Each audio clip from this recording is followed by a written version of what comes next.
Бурхан болох зөвлөгөө. Богиногүлэг. Ангал хуучирч ганцсан орон сууцнаасаа гарч ирэв. Зуны халуунаар эгц дээрээс тусаж байлаа. Тэр дэшээ нарлуу хараад "Чи дахиад л намайг гарч ирэхэд илүү тод гэрэлтэж байна уу?" гэж хэлснээр чи уналцав. Орц руу нэгэн хөгшин эмэгтэй жаалхүүтэй 125 кг гурил дамжлан ирж байв. Хангал тэр хоёрын хажуугаар салхи татуулан зөрчин хөрлөө. Жаалхүү духан дээр хөсөн арчин түр зогс цуцуураа түүний ардаас ажиглана. Яг тэр үед орсноос жижиг биетэй эмэгтэй гарч ирлээ. Нөгөө хоёр дээр харцаа тусгасан даруйда "Алив туслая" гэв. "Оо яах гэсэн бэ? Манай хоёр давхарт байдаг юм" гэж хөгшин эмэгтэй хэллээ. "Хоёр давхар гэв үү? Харин ч туслах ёстой байх шүү дээ" гэж хэлээд инээснээ шуудатай гурилны доод талаас өргөв. Өнөөх эмэгтэй энэ үйлдэлээ баттгах гэсэн янзтай "Ер нь хинч байсан та хоёрт туслан шүү дээ" гэхэд "Хүн болгон биш" хэмээн жаалхүү өөртөө шивнэснээ орон сууцын булангийн цаагуур орох гэж буй хангалын ардаас дахин харлаа. Хангал өнөөдөр болцоотой ээжээ. Товлсон цагаас айл хэдийн 30 орчим минут хозорч хаад байгаа юм. Гэвч жишимжгүй 50 гэгч налгасаар. Гудамж аралхах түнд заримдаа сайхан, заримдаа муухай санагддаг билээ. Учир нь түүний сэтгэл хөдлөл дэрэг дүрнэгөрөх хэн нэгний өмссөн хувцастай нэгт холбоотой байдаг юмсан ч. Өөрөөс нь илүү хувцастай хүн зөрөхөд тэр толгоогоо унжуулж гуниглахын дээдэр гуниглана. Харин 3 хоногийн өмнө гудамжны гуйлгачндаа таарад магнанд хагарчих шахсанд золтой л туулайн бүдэн шиг дэвцчихээг. Тэр явсаар автобусны буудлын дээр ирлээ. Эргэн тойрны ажил бүгд л өөртөө тун адилхан хувцалсан байсанд санаа намраа бололтой ямар ч нүүрний хувирлгүй сандал дээр суув. Төд удалгүй хүлээсэн автобус нь урд нь зогслоо. Дотогш орон хамгийн арын сандлын баруун цонхон талд очиж тоглов. Автобусанд өөртөө нийлээд 5 л хүн байлаа. Хангалт тэднийг юу анхаарсангүй. Зөвхөн цонхоор гудамжаар алхах хүмүүсийг харж байв. Хүмүүс тэр харцаа түргэн шилжүүлж байснаа нэгэн залууг хараад гөлөрж орхилоо. Өнөөх нь маш ганган хувцалжээ. Өтгөн хар хөмсөг, цагаан царай, өндөр бие зэрэг нь мөн адил түүнийг чимсэн харагдана. Хангалан амьсгал төргсөж эхэллээ. Түүнээс харцаа үл салгана. "Би энэс илүү, бүр хэд дахин илүү" гэж бодон өөрийгөө тайвшруулах гэж оролдов. Гэвч бүтэл олсонгүй. Ашгүй өнөөх залууд зоогийн газар руу орчихлоо. Хангал сая нэг юм өөр хүн рүү харцаа шилжүүлв. Гэхдээ сэтгэлд нь зогсон атаархлын өргөс бүрэн авагдаагүй байлаа. Автобус явсаар хүнсний захны хажуугаар өнгөрөв. Хангалын нүдэнд өндөг зарж буй одоор үзэгдлээ. Тэр нүүрэндээ өөрөө ч мэдээлгүй инээмсэглэл тодруулав. Сэтгэлд нь баяр баясгал далайн давалгаа мэд төрөгдөн орж ирлээ. Тэр давалгаа зоогцсон өргөсний өвдөлтийг нам дарах нь тэр. Автобус тэндээс холдоод хангал арын цонхороо эргэж харан түүнийг ажигласаар байв. Бараа нь харагдхаа болох хүртэл өөр тийш огт харцаа хөдлөсөнгүй. Аль хэдийн автобусанд хүмүүс дүрж чихэлдэж байгааг ч үл хайхарсан юм. Тэр зарсан газараа ирэв. Арай ядан автобуснаас буужээ. Тэгээд зам даган зүүн тийш явсаар нэгэн кофе шопын гадна нэр зогсон цагаа харснаад дотогш орлоо. Цонхон талын ширээнд нэгэн залуухан бүсгүй ганцаараа сууж байв. Хангал тэр ширээнд яарсан маягийн дөр үзүүлэн суугаад "Оо яана, ястаа уучлаарай. Энэ түгжирлэгж авах юм алга" хэмээн хутал хэллээ. Бүсгүй түүн рүү нэг л доромчхон харц идээд толгой дөхөв. "За, хэр удаан хүлээв дээ? Утсан ч зүгээр дээ, намайг хүлээсэн юм чинь" гэж хангал өгүүллээ. Бүс хүн харц улам ширвсв. Бодлого бүсгүйн захиалсан хойш ширээн дээр хүрхэгдэж ирэв. Чи юма захиалсан юм уу? Гэж хангал түүний нүд рүү харж байгаад асуулаа. Ямар нэг юм захиалахгүй суугаад тахаар эвгүй байсан юм аа. Хэмээн бүсгүйс сайн нэг юм амнэв. Тийм үү? Гэж хангал ширээн дээр тавьсан тавхтай хоолнуудыг сонжингоо хэллээ. Тэгээд яриагаа үргэлжлүүлж. Чамагч нэр хэн гэдэг вүлээ? Ануучин билүү, сараа билүү? Би нөгөө олон охтуудтай уулздаг болохоор андуураад байт юм аа. Над чиг залуучууд ч охтуудыг оймс шиг гэснээ гинэт сэдвээ өөрчилж. Би хидтэй юм шиг харагдаж байна. Гэж асуугаад бүсгүй рүү хариулт нэгсэн харцаар ширтэж эхлэв. Бүсгүйн хөмсөг атраад ирлээ. Гэхдээ нөхцөл байдлыг бүр таагүй болгохгүй гэсэн янзтай намуухан хоолоогоор 25 тань болов гэж хэлээд нүүрэндээ хүчилсэн инээмсэглэл тодруулав. Хангал чангагч нь хөхөрлөө. Харин ингээд байд юм аа. Би ч уул найлтын 30 гарцсан байхгүй юу? Тэгсэн хүмүүст 20 эдтэй юм шиг л харагдаад байдгийг.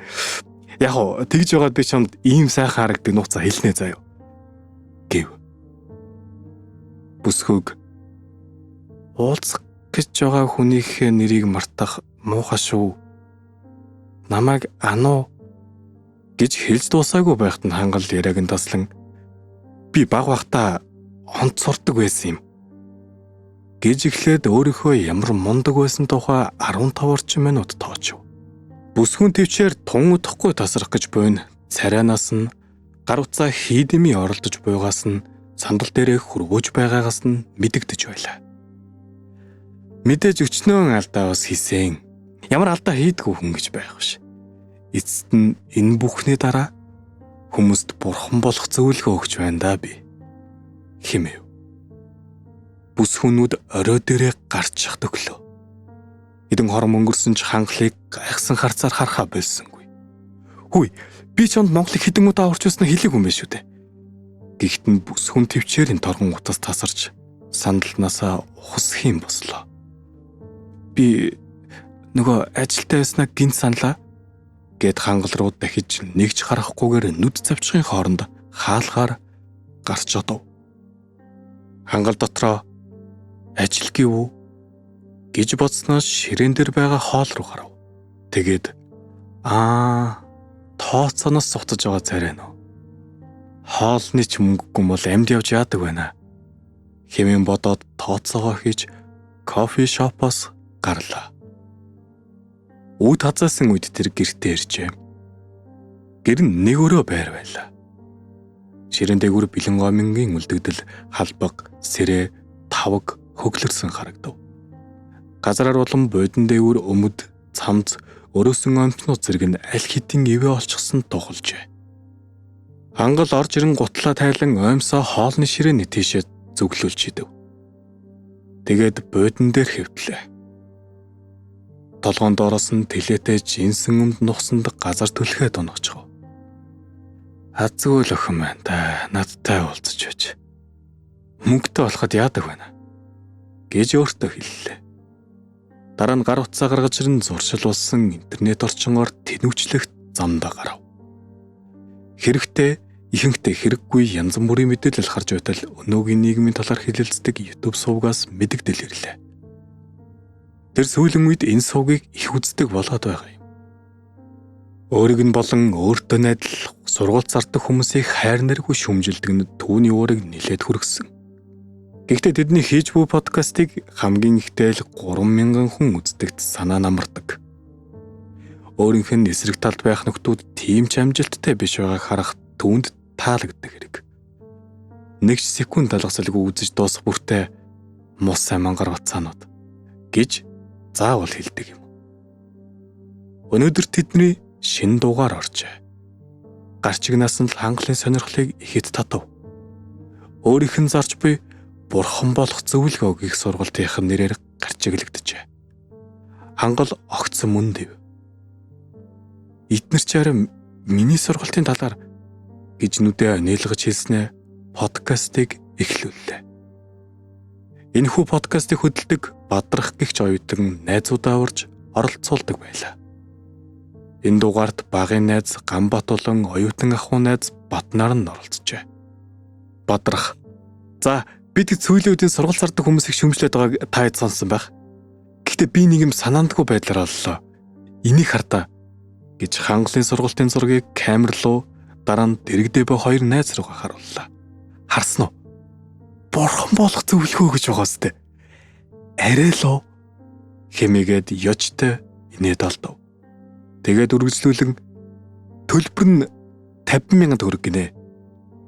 Юу вэ? Тийм багуу гэж бат хэлсэнд баганч багалда гэхдээ андаа энэ бол боловсон лойр байхгүй юу? Сайн бодоод үзтээ хүн бурхан болно гэж юу байсан бэ? Гэтэл энэ нэг нөхөр хүмүүст бурхан болох зөвлөгөө өгөөд байна штэ. Тэгээд болоогүй заяа. Бурхан өгсөн ертөнцид бид л бурхан болох ёстой гэд байгаа юм да. Наад чинь нэг л сонсож байсан гэж Гамбат бодлогоширсан царай гарган хэллээ. Фридрих Ницшегийн санаа. Гэтэ энэ нөхөр гуйлаад байна. Ницше яадаг ч байсан бурхан өгсөн ертөнцид бид бурхан болох ёстой гээгүй шүү. Тэгэхэд л хүн худалдаж авахгүй шүү дээ. Юунд санаа зовдөг байна гэж Батыг хэлсэнд Бадрах. Үгүй андаа. Үгүй. Хэдэн мянгаараа худалдаж авч байна. Энэ хүмүүс чинь бурхан болохын төлөө амиа хөөс буцахгүй бололтой. Тэгэд л өнөөдрийнхөө сэдэв болгож байгаа маань энэ.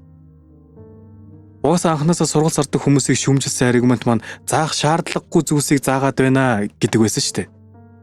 Жишээ нь хүмүүст амьдрахыг, болцохыг, секс хийхийг, бүр сүлдээ гутлаа үтхийг нь хүртэл зааж магадгүй тэр болгоно төлбөртэй байгаа тухай.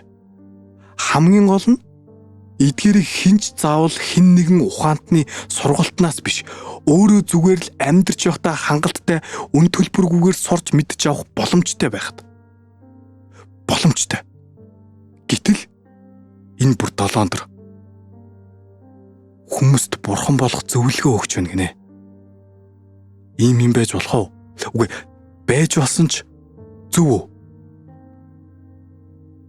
Хангалт цааш сонсож чадсангүй шууд уцаа унтраалаа. Юугаач мэдхгүй худлаа цэцэрхэгчд. Над чиг бурханд өгсөн хүн бурхан болох зөвлөгөө өгөх юм бол өөр хэн өгье гэж тунд сухалдсан аятай өөртөө хэлв. Тэгээд сургалт зарж буй вебсайт руугаа орж харлаа. 10,000 гаруй хүн сургалтыг нь худалдаж авчээ. Доор нь магтсан сэтгэгдэл дүүрэн байлаа. Хангал энэхүү сургалтандаа яг л Томас Аквин, Гиген Аугустин нар шиг философиг шашинтай хольж утгажээ. Тодорхойлбол Буддын шашныг Ницшегийн философт. Гэвч дотор нь аль альных нь үрэмгэл агуулгдсан юм. Хангал энэхүү хүмүүсийн магтаал саашаалыг унших зураад жуумалзаж байв. Та нарыг дөнгөж хэдхэн мянган хүн үзэж байхад намайг харалт. Юу ч мэдэхгүй юм байж бас олон толгой хэмчээлж байна. Хизээч миний төвшөнд хүрэхгүй мусан бацаанууд минь гэж багталтайгаар хэлээд буцан буудан дээр хэвтэн унтаад өглөө. Хаалга тогших чимээ нэртэрсэрв. Нар голлсон байлаа. Нойроо харамлаж хэсэг чихээ даран хэвтэв. Хаалгыг нь тогшгоо болох шинж юр байсангүй. Өмдөөмсөд амдаа хараалан гурцгасаар очин хаалгыг нэв. Багын найз мөнхөн зогсож байлаа. Тэр дотогш орж ирэх зураа "Сайн уу? Юу вэ да?" гэхэд хангал нүдээ нухаж ившээсэн. "Мөнгнөөс их юм алгадаа. Чамаар юу вэ?" гэв. Мөнх ширээнд суухдаа дээр нь хөглөрсөн юмнуудыг цааш түлхлээ. Нэг бэлэн гомингийн савнд баг зэрэг шүлүүлдэжээ. Ширээний дорх хөлөө тавихад мэдрэгдсэн оймсогч мөн холдуулав. Хангал гар утсаараа өнөх сургалтаа харуулад "Хардаа 10,000 хүн авсан байгааз. Найзынхны ярих авьяас мөнгө болно гэж жоохон өмнө олоод мэдчихсэн бол" гэж жаахан хүүхчиг хөөрцөглөн хэллээ. "Наад санаагч нь би чамд өгсөн байхаа. Чи зүгээр сургалт зарал гэсэн биз дээ. Харин би бусдыг хийсэн шүү. Үгүй яг тэр студийн залуусыг тооцвол. За тийм ээ. Хинж чамаа хийгээгүй гэж хэлээгүй юм шүү дээ. Тайван бай. тэр талаар ярьж орлогоос чинь хувь хүртэх гэж ирээгүй. Надад дахиад нэг санаа төрсөн. Ямар санаа? Мөнгө олохтой холбоотой үстэй. Тэгэлгүй явах те. Мэдээж мөнгө олох санаа. Гэхдээ наадхаас чинь хэд дахин их мөнгө бараг зүгээр сууж байгаад. Хангалын нүрэнд баярлсан чинь ч тодроод ирэв. За, тэгэд юу юм? Мөрөд тоглоомын сайт ажиллуулъя. Боддоо. Тэнд мөнгө хэдэн саяараа эргэлдэнэ. Хүн болгон өөрсдийгөө азтай гэж итгээ тоглоно. Бид тэр итгэлийг нэхэндээ өрдөнө. Харин дараа нь химээгээд хальт мушилжснаа яриагаа үргэлжлүүлж. Бид зүгээр өрөөндөө сууж байгаад бүгдийг удирдна. Бүр бүгдийг шүү. Гэлээ. Хүмүүсийг хооронд нь мөрөдтэй тоглуулад алдсан мөнгийг нь авна гэсэн үг. Ягч тийм бол биш. Бидний нэг хүн тэр дунд тоглоно. Тэгээд тэр ялна. Бишээ хэдүүл ялуулна. Эцэст нь ноожсон мөнгийг нь хувааж авна. Амархан байгаа сте. Тэгээд л өнөөдөр чамд хамтрах санал тавих гэж ирлээ. Хамтрах уу? Тэгэл та гэж хангал толгойд өхөнгөө бараг хашгирав. Мөнх энэ байдлыг нь тун анхааралтай ажиж байлаа. Тэгэд би юу хийх вэ гэж хангал чухал царай гарган асуусанд. Яг үүндээ бол юу ч хийх хэрэггүй. Бүх юм бэлэн байгаа. Чи хөрөнгө оруулахад л хангалттай. Мөнгө дутаад байгаамаа.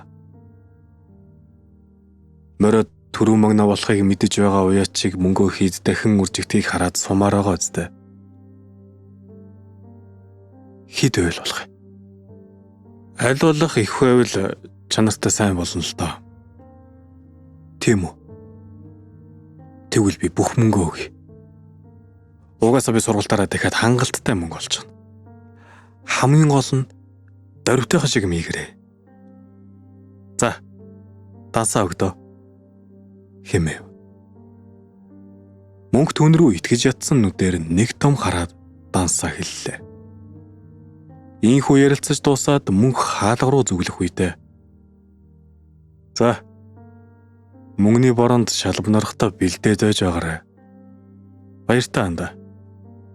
Гэж хэлснээр нэг тийм хүчилсэн маягаар мишээгээд гарч одов. Хангал тум баяртай байлаа. Дуайлсаар угаалгын өрөөнд орж ирэн толинд тусах өөрийгөө удтал ширтлээ. Богино хар ус, шингэн хөмсөг, баг зэргийн монхор хамар, нимгэн урал зэрэг инхрэлэн харж байснаа. Би ч сайхан юм аа гэж шивнэв. Нүүрэндээ хідэн удаа ус хүргэсэн болоод угаалгын өрөөнөөс гарч ирэн буудан дээр гар утсаараа тоглох орсуулаа. Тэр Mobile Legends гэх тоглоомыг тоглодог юм. Бүтэн 5 жилийн турш тоглож байгаа ч Epic цолноос дээш ахиж үзээгүй билээ. Бүрий болох үед сайн нэг юм дуусах бололтой буудангаас өндөв. Хөргөгчрүүд өхөн ирээд дотроос нь бэлэн гомын гаргаж ирэн буцалсан усанд дэвтэхэр зэглээ. Тэгээд ус буцлах зуур өчигдрийн дутуу сонссон подкастаа сонсохоор сувг руу норов. Хангал нүдэндээ ч итгэсэнгүй. Нүдэ онилгон байж дахин харлаа. Өөрийнх нь тухай ярьсан дугаарыг нь 500 мянган хүн үзжээ. Тэр доорн бичсэн сэтгэлдлүүдийг уншив. Бүгд түүнийг муулсан байв. Хангалын дотроос уур хилэн галтуул мэт тесрэх төглөө. Гэхдээ тэр арай хин тэсэж чадав. Шууд сургалт руугаа орлоо. Өчигдөрхөн л өөрийг нь магтан саашааж байсан хүмүүс бүгд алга болжээ. Түүнийг бүгдээрээ доромжилж луурчин гэж зэмлэж байв. Энэ бүх үгс түүний сэтгэл зүрхийг автомат буу шиг шүршиж байлаа. Түрэсэж буй амьсгалаа хүчээр удаан болгоно. Хажууд нь ус буцалж дууслаа. Гэвч тэр утасныхаа дэлгэснээс харцаа огт салгасангүй. Ангаалгаж байсан амаа арай хин жимэлгэж хідэн үг унаглаа. Ингэх ёсгүй. Боломжгүй. Ингэж болохгүй. Над дээр нар илүү тод тусдаг гэдгийг бүгд мэднэ. Ийм байх боломжгүй. Боломжгүй. Тэгээд таг болчихов. Дахиад юу ч дуурсангүй. Уцаа унтраагаад буудан руу шидлээ. Сандал дээр буцлагсан усаа хөртөлсөв. Яг тэр үед өрөөний мухарт нуугдаж байсан оюухан гарч ирлээ. Нэрээ мөнхөд дахиад мөнгө олох санаа байгаа гэсэн шүү дээ. Хэд дахин их мөнгө гэсэн. Зайлцгаа мөнөвчнүүд. Та нар одоо надад тэрэггүй. Бурхан болох дурггүй бол болж илвэнэз. Тэнэг бацаануудын үгэнд итгээд явжлаг. Ус тэнэгүүд. Ямар азар би тэр бизнест хөрөнгө оруулаа. Үгүй бол баларх байт шүү. Хэмэв. Тэгээд шууд буудан дээрх уцаа шүүрч авлаа. Мөнхийн дугаарыг оруулан түүн рүү залгав. Гэтэл утас нь шууд тасарч авлаа. Юу лээ? Дугаараа блоклуулахад л ингэж шууд тасардаг та гэж тэр дахин залгахаа өмнө бодож амжив. Дахиад л шууд тасарлаа. Яагаад холбогдохгүй байна? Арай үгүй баха. Угаасаа үгүй. Ямар нэг асуудал төрсөн юм лөө. Тэгжил тарлаа гэж тэр өөртөө хэлв. Гэвч түүний нүднээс эргэлдсэн шинж машины холын гэрэл шиг тод гялтганаж байлаа. Гадаа айл хэдийн харанхуй болжээ. Хумгүй ширээн доогуур хоймос хоёр тийш салсан гутал буудан дээрх малгайтай цамсаа өмсөд мөнхийн гэрлүү явж одов. Хаалганых нь гадна очоод хэд зөөлөн тогшоход онг олгосонгүй. Дахиж хүчтэй болбож эхэллээ. Мөн л адил зүйл тохиолдсонд сүулдэ орилов. Мөнхөө хаалгаа нэг гэж байна шүү. Энийг чимээнд хөршайлынхан залуу гэрээсээ гарч ирлээ. Энэ залуу хангалын автобусны цонхоор харсан залуу байлаа. Гэвч хангалт түүнийг сонсонгүй. Хөөе. Чи одоо юунд орилоод байгаа юм бэ? Энд ганцаараа байна гэж бодоо юу? Яса? Ганцаараа гэв. Би энэ муу байр байтугай орчлон ганцаараа. Над чиг хүн цор ганц байдаг юм. Цор ганц шүү. Яадаг молгоо. Хөөе. Чи наад айлынхаа хүнтэй уулзах гэдэг юм уу? Намайг ажлаас цараад орж ирж байхад наач нүүж байсан шүү дээ. Ачааны машинд зугтж байгаа итэл юмнуудаа зөөж оруулсандаг. Бодвол чам шиг ганцугаа зугцсан болол та. За одоо зайлж үз. Үг бол цагдаа дутаа шүү. Гэв. Үүнийг сонссон хангал таг хөшөж орхилоо. Энэ биеинд нь хэн нэгэн түүнийг чихээд хайчихсан мэт түүнд санагдав. Үг хэлэх гэсэн ч, үйлдэл хийх гэсэн ч би нэг л хөшин оргоод эвээ олсонгүй. Уг нь яг ийм нөхцөл байдалд үргэлж уур хилэнгийн галтуулан дэлбэрдэг юм. Гэвч энэ удаа тэгсэнгүй. Түүнийг ин хөшөө болохыг харсан өнөх залуу толгоос ихсэрснээ гэрэл өгөө оров. Хангалын толгойд тэр миний найз. Бүр бахай найз шүү дээ. Намайг урдчихлаа гэж юу? Гэх бодол хуйларч байлаа. Тэр хөлөөд зөөж ятсаар гэрэл үгээ зөвлөв. Түүнийг гэртээ ирэх хүртэл энэхүү бодлын хой салхи намжсангүй. Уг нь цагдаа очин луурдусан талаараа мэдэгдэх ёстой байсан ч тэрнийг умартан гэртээ орж ирлээ. Түүний нүдний галцог аль хэдийн унтарчихжээ. Орж ирчгээд гэрлээ часаалгүй, бүр хаалгаач шал гүлэрч хэсэг зогслоо. Ардаас нь салхи хүлээсэн дэргэж харан хүндөвчт мэд бие зөөж ятсаар хаалгаа хав. Хангалын итгэл найдварын далан нүмрэн орж ирсэн цөхөрлийн урсгалд зад татагджээ. Тэр урсгал үнэхээр ширүүн байсан гэж. Тиймээс л сэтгэл дотор нь үерхэлж гисэн юм. Тэгээд гэртээ ирэхэд нь өөртөө итгэх итгэл, зориг, төсвөр төвчээр, бодол, амьдрах хүсэл зэргийг нь живүүлчихсэн байлаа. Нүдэнд нь хоолны шууган дээр байх хутга өртөв. Тэр гүүхээрээ тийш очоод хутгыг шүрэн авлаа. Нүднээс нь нулимс бөмбөрч эхлэв. Ямар нэгэн зүйл бодох, эсвэл хэлэх гэж буймит хэсэг зогслоо. Гэвч юу ч бодож мөн хэлсэнгүй. Түүний тарих яг л доторх нь насгарчихсан усны сав шиг хоосон болчихжээ.